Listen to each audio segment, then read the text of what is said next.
Do you like to eat chicken karage or fried chicken? Well, I do.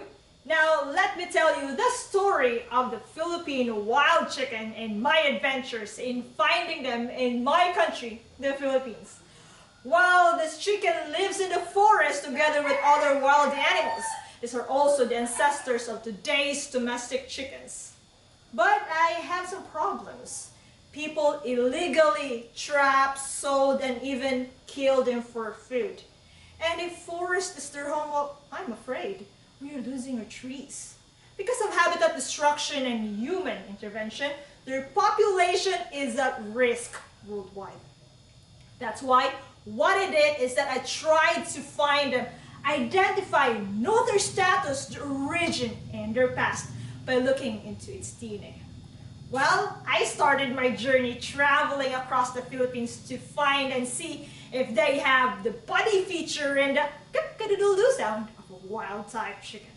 And to confirm my judgment, I collected blood from their wings, hoping that its DNA will tell us its true identity. And yes, it did. Its DNA tells us that some of the chickens that I got are still wild, though some are not.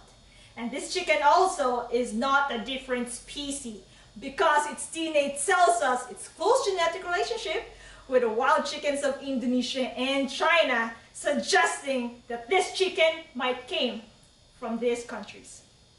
Now, its DNA also tells us the very bad impact of humans to them, telling us to protect them immediately.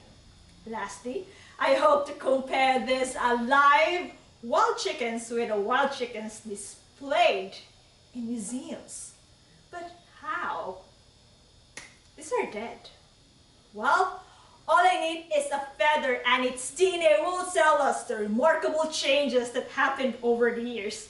It's actually past versus present. Amazing, right?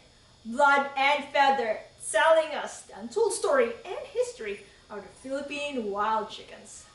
Now, my research also aims in the protection of this animal for the food security of our future despite the worsening climate change. It's also a step in preventing another possible pandemic threat jumping from wild animals to humans. That's why I believe there is hope, and now is the time to take action. So, how about you? Do you also care about wild chickens and the future of our humanity? Thank you.